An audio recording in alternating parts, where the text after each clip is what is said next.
Hey everyone, welcome back to the channel. So I've got some pretty shocking news for you today, and I think it's something that we all need to pay attention to. This is about a major bank, ANZ, and a ruling that has left a lot of people scratching their heads. Let me break this down for you step by step. I know what you're thinking, why am I even bringing this up? Well, it's because this isn't just about one bank or one customer. This is about a system that, in my opinion, is failing us. Let's start from the beginning. A woman named Kate, we'll refer to her as Kate for now, was a victim of a scam that cost her a staggering $555. That's not just a number, that's a life savings for most people. And the worst part, this happened not once, but twice.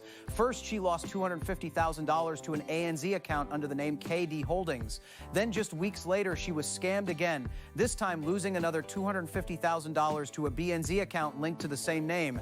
And the money, it was never recovered. So imagine being in Kate's shoes, losing that kind of money twice, and then having to go through the process of trying to get justice. And here's the kicker, she's not just a victim here. She's fighting back, and she's not alone. Let's talk about the Banking Ombudsman. This is the person who's supposed to look into these kinds of cases and make sure that banks are doing the right thing. Well, in this case, the Ombudsman, Nicholas Sladden, ruled in favor of ANZ. That means the bank didn't have to take any responsibility for the scam. But wait, how is that even possible? Let me explain. Kate argued that ANZ should have done more. She believed that the bank should have conducted more thorough security checks, warned other banks about the fraudulent account, and even alerted her to the scam. But the Ombudsman said that ANZ wasn't at fault. Why? Because the bank was simply following the customer's instructions. The transaction was made on Kate's behalf, and the bank didn't have any reason to question it. In other words, the bank was just doing what it was told to do, and that's where the problem lies, right? Because if the bank had done a few more checks, maybe Kate wouldn't have lost that money in the first place.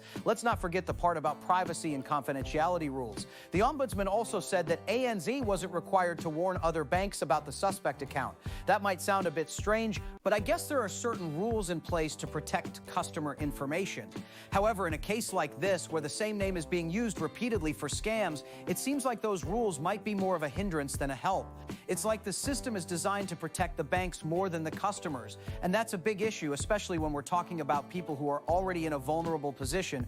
But in cases like this, those procedures might be failing us. It's not just about one bank or one customer. This is a pattern that's happening across the industry, and it's time for something to change. I mean, how can we expect people to trust the banking system if they know that their money can be taken out of their accounts without any checks or safeguards in place? It's not just about the money, it's about the trust that we place in these institutions. I know what you're thinking. What can be done about this? Well, for starters, we need to have a conversation about the rules that are in place. Are they really necessary? Are they protecting us, or are they just making it easier for scammers to operate?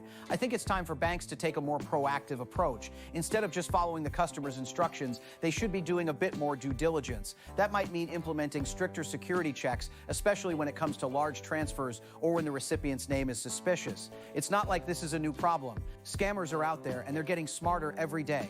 We need to be one step ahead of them. And she's not alone in her feelings. This isn't just about her case, it's about the system that's failing us. It's time for change. And it's time for banks to take responsibility.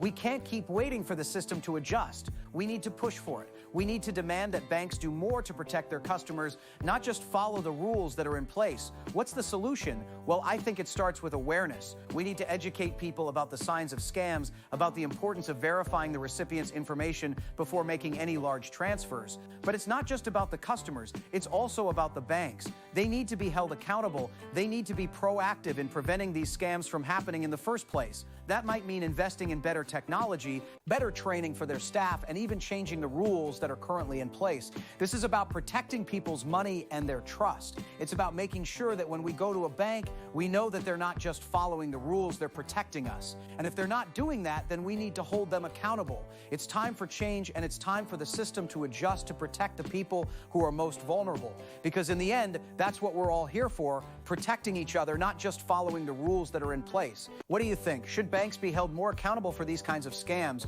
Are the current rules protecting us, or are they just making it easier for scammers to operate? I'd love to hear your thoughts in the comments below. And if you found this video helpful, don't forget to like, subscribe, and hit that bell so you never miss out on any of my content. Thanks for watching, and I'll see you in the next video.